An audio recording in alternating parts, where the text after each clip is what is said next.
Kembali bertemu dengan saya Iwayan Sarman di channel YouTube Cara Mudah Naik Pangkat Guru.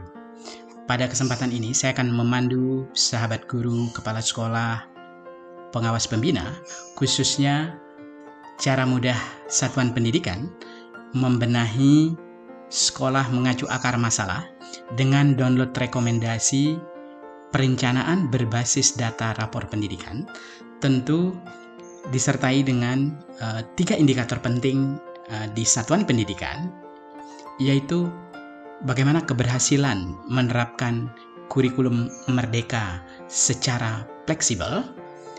Kemudian yang kedua adalah menerapkan praktik baik program sekolah penggerak di sekolah reguler, dan tentunya mengimplementasikan perencanaan berbasis data (PBD) melalui program identifikasi permasalahan, melakukan refleksi untuk menemukan akar masalah, dan melakukan pembenahan dengan perumusan kegiatan dalam bentuk rencana kegiatan dan anggaran BOS tentunya untuk mengatasi akar masalah di satuan pendidikan masing-masing. Nah, saya akan langsung pandu sahabat guru hebat, khususnya implementasi kurikulum merdeka fokus pada implementasi praktik baik, diawali dengan menciptakan suasana nyaman, menyenangkan, melibatkan, dan tentunya memberikan pengalaman kepada murid-murid kita di sekolah. Diawali tentu bagaimana sahabat guru hebat membangun suasana yang akrab, suasana yang menyenangkan tentunya, sehingga akan muncul kebersamaan antara guru dengan murid itu betul-betul sudah berpihak untuk mengembangkan bakat dan minat dari murid yang ada di sekolah kita. Nah, yang kedua tentu bagaimana kemerdekaan pada guru untuk mempraktikkan pembelajaran sesuai minat dan bakat dari murid-murid. Tentu berbeda dengan implementasi kurikulum 2013 yang kecenderungannya lebih difokuskan pada penyiapan perangkat, tetapi di kurikulum merdeka, guru memiliki aspek penting tentunya bagaimana praktik baik itu betul-betul direncanakan dan diimplementasikan. Ini yang paling penting. Nah, kemudian semua aspek yang direncanakan itu tentu berbasis data, bahwa perubahan kebiasaan sekolah menyusun kegiatan peningkatan capaian pembelajaran berdasarkan fakta dengan mengidentifikasi masalah, melakukan refleksi pada CP pemerataan dan juga proses pembelajaran untuk menemukan akar masalah, serta melakukan pembenahan melalui perumusan kegiatan dalam bentuk rencana kegiatan dan anggaran. Yang lagi poin pentingnya adalah bagaimana kepala sekolah tentu dengan keterbukaannya untuk menyiapkan beberapa rencana kegiatan itu menggunakan biaya operasional sekolah sehingga mampu menyelesaikan permasalahan yang ada di satuan pendidikan.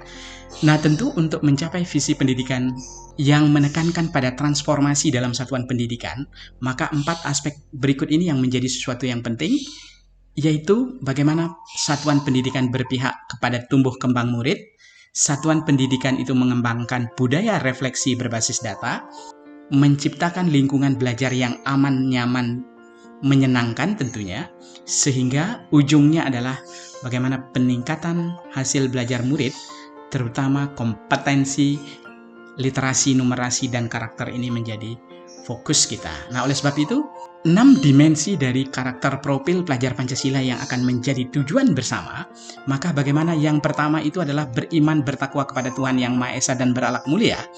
Ini ditunjukkan benar-benar karakter murid yang berkaitan dengan beriman bertakwa kepada Tuhan Yang Maha Esa dan berakhlak mulia itu terjadi di lingkungan sekolah, kemudian orang tua atau keluarga, dan juga masyarakat. Nah, begitu juga untuk yang kedua, yaitu bagaimana kebinekaan global, ketertarikan murid-murid kita dan warga sekolah terhadap keberagaman yang tentunya menunjukkan kepedulian terhadap isu-isu global ini menjadi sesuatu yang penting. Nah, kemudian yang ketiga itu adalah bagaimana gotong royong. Gotong royong ini tentu menunjukkan kesediaan dan pengalaman berkontribusi dalam kegiatan bertujuan untuk memperbaiki kondisi lingkungan, baik itu fisik maupun lingkungan sosial di satuan pendidikan. Nah, kemudian juga di bernalar kritis tentunya, kemauan dan kebiasaan membuat keputusan yang etis berdasarkan analisis logis dan mempertimbangkan objektivitas. Nah, terkait dengan tentunya di kreativitas, bagaimana kesenangan dan pengalaman untuk menghasilkan pemikiran atau gagasan serta karya yang baru dan tentunya berbeda dari sebelumnya, ini menjadi sesuatu yang menarik. Kemudian di akhirnya itu adalah bagaimana kemandirian itu muncul sehingga ada kemauan dan kebiasaan mengelola pikiran, perasaan dan tindakan untuk mencapai tujuan belajar dalam berbagai konteks tentunya, untuk tidak bergantung kepada orang lain, dan tentu memiliki kompetensi, bakat, dan minat sesuai dengan yang menjadi jati diri murid-murid kita. Fakta selama ini menunjukkan bahwa 1 dari 2 murid belum mencapai kompetensi minimum literasi. Bahkan 2 dari 3 murid belum mencapai kompetensi minimum numerasi.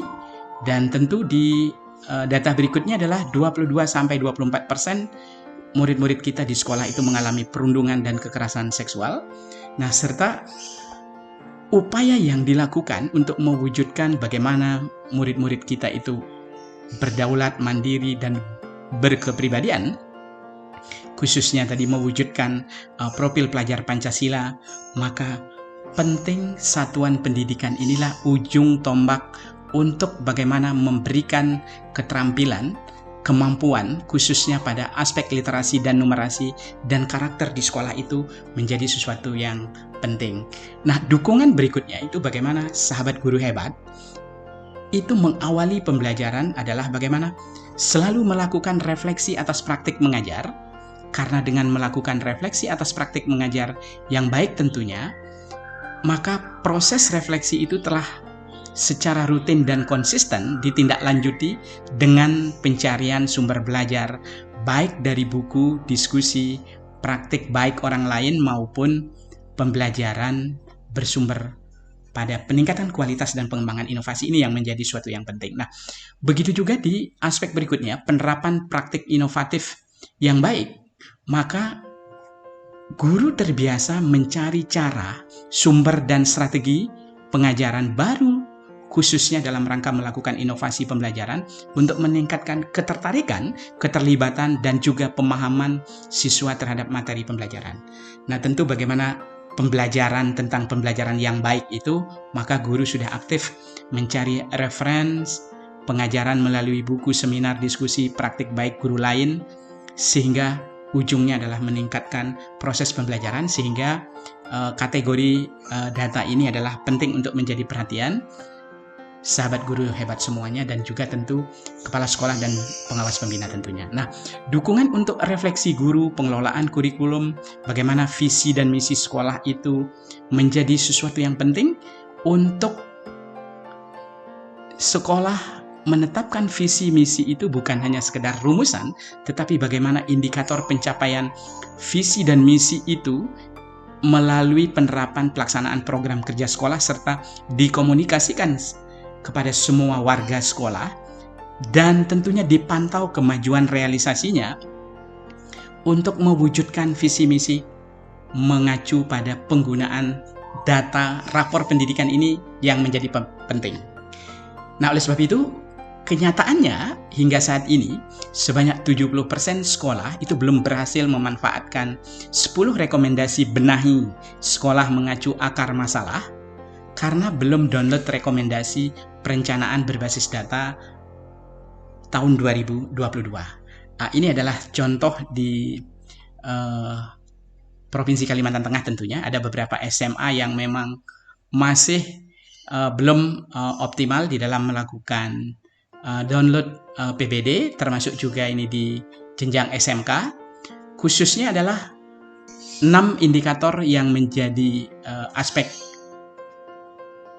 rujukannya, yaitu adalah sekolah memiliki akun Belajar ID, sekolah sudah aktivasi Belajar ID, sudah login rapor pendidikan, sudah melakukan eksplorasi rapor pendidikan tentunya, sekolah download laporan, dan yang terakhir ini yang masih banyak yang belum adalah sekolah download rekomendasi PBD. Nah, tentu saran sederhananya adalah ketika di sahabat guru hebat dan kepala sekolah sudah login di rapor pendidikan, nah ketika belum berhasil mendownload rekomendasi PBD, maka langkah pentingnya adalah login di rapor pendidikan itu boleh menggunakan handphone yang dimiliki. Ketika laptop tidak support dengan ketersediaan file download rekomendasi, maka silakan sahabat guru hebat dan kepala sekolah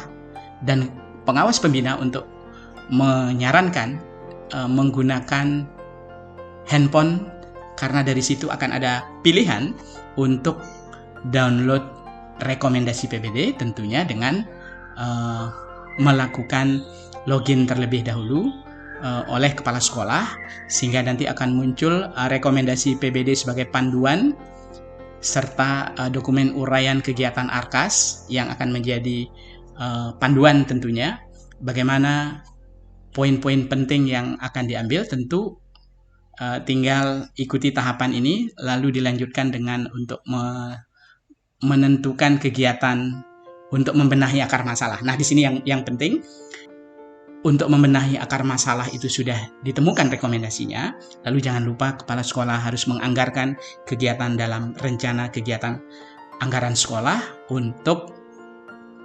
diimplementasikan secara bersama-sama, diwujudkan.